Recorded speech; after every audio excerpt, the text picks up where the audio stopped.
జూదంలో ఓడిపోయిన తర్వాత కూడా మరలా శకుని పిలవగానే ధర్మరాజు ఎందుకు వెళ్లారు? అసలు అలా వెళ్ళడానికి కారణం ఎవరు? అది ఎవరో కాదు, వ్యాస మహర్షి. ఆ విశేషాలు ఈ షాట్లో చూద్దాం. ద్రౌపదిని అవమానించిన తర్వాత శకునికి ఒక ఆలోచన వచ్చింది. అమ్మో, ఒక మహాపతివ్రతని అవమానించాం.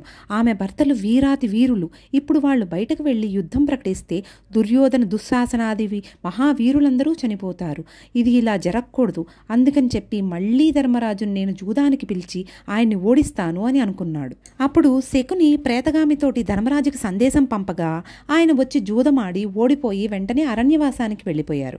కానీ మనకొచ్చే సందేహం ఏంటంటే, ఒక్కసారి ఓడిపోయిన తర్వాత మరలా శకుని పిలవగానే ధర్మరాజు ఎందుకొచ్చారు? దానికి కారణం వ్యాస మహర్షి. రాజసూయ యాగం తర్వాత వ్యాస మహర్షి ధర్మరాజు దగ్గరికి వచ్చి, భవిష్యత్తులో ధర్మ సంస్థాపన జరగబోతోంది, దానికి నువ్వే సాక్షిభూతుడివి అని చెప్పారు.